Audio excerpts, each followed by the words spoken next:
Friendster, isa sa mga bukang bibig ng 21st century. Likha ng computer age kung saan sa pamamagitan ng internet, pwede mong ipahayag ang iyong pagkatao, saloobin at damdamin. At pwede ka pang magkaroon ng napakaraming kaibigan saan man sa mundo. Walang dudang patok na patok ito sa ating mga Pilipino. Lalo pat Pilipinas ang may pinakamaraming Friendster account sa buong daigdig.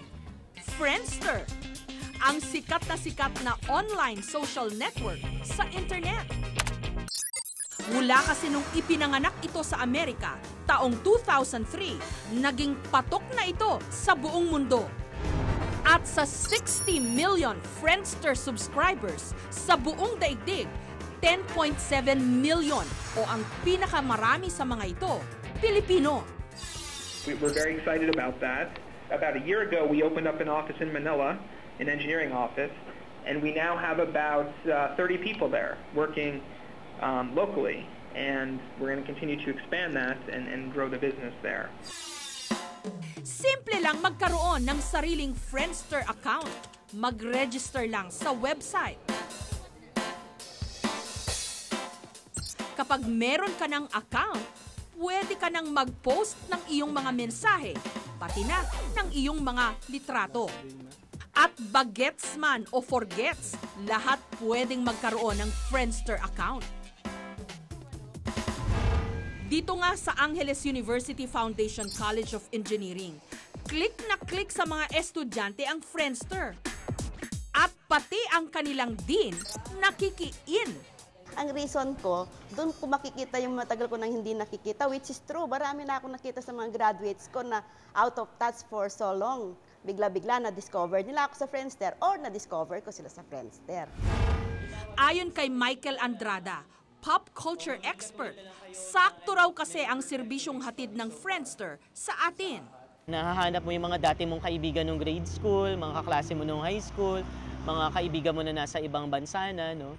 Tapos, nagmamagnify siya ng self-esteem. Pine-present mo ngayon dun sa virtual na mundo na ikaw ay isang pleasant na tao dahil maraming nakikipagkaibigan sa'yo.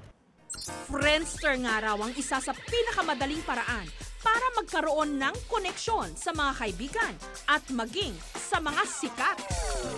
Katulad ng starstruck ultimate female survivor na si Jenilyn Mercado. Meron akong mga taga-maintain, lalo na't hindi ko maaasikaso, lalo na noon.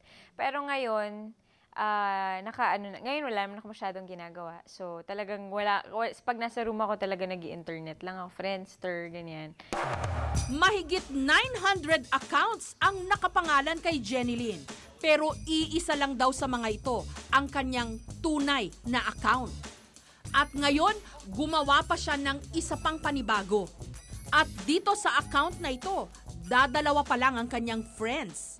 Ito lang daw kasi ang mga maituturing niyang tunay na kaibigan. At pagkapanganak daw ni Jenilyn, gagawan din niya ng Friendster account ang kanyang baby.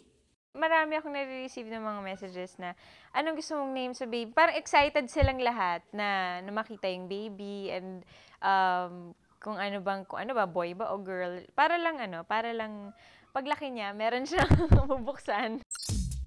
At hindi lang tao ang pwedeng magkaroon ng Friendster account. Pwede rin ang mga asosasyon, mga eskwelahan, kumpanya, pati mga alagang hayop. Pati ang mga namayapa na, meron ding Friendster account. Katulad ng ating pambansang bayani. Napakadali nga kasi ang gumawa ng Friendster account, kaya't may mga nang-aabuso. Si Ellen, 19 years old, modelo, maraming humanga sa kanyang ganda dahil sa mga pictures na in-upload niya sa kanyang Friendster account.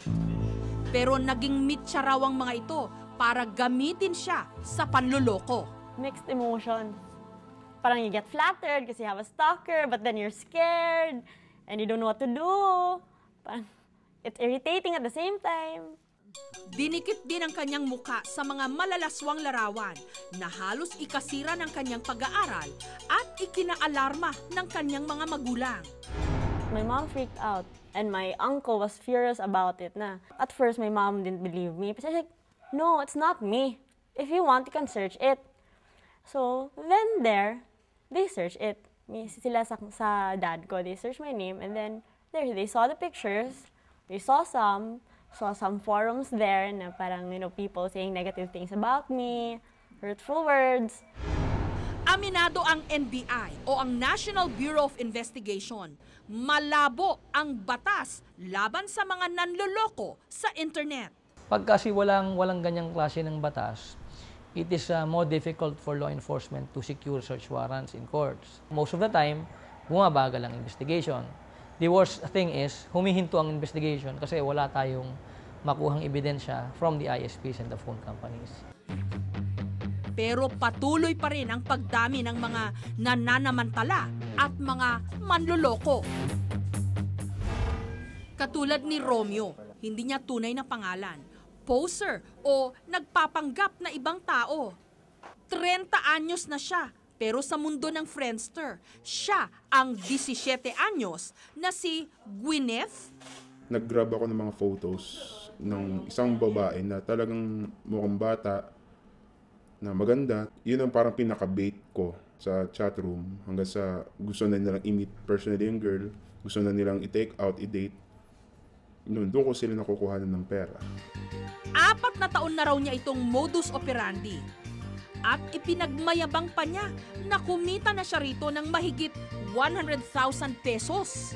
Meron ditong libel na involved na ang offended party is yung owner ng yung owner ng identity. Apart from that, kung nangongolekta siya ng pera, hindi naman niya ma-deliver yung service na pinapangako niya dahil nanloloko lang siya, pwede rin itong estafa or swindling. Salamat sa Friendster at sa internet dahil napakadali na ngayong makipag-ugnayan sa ating mga kaibigan. Pero ingat lang sa bagong teknolohiya dahil tila pinadali na rin nito ang panloloko at pag-aabuso.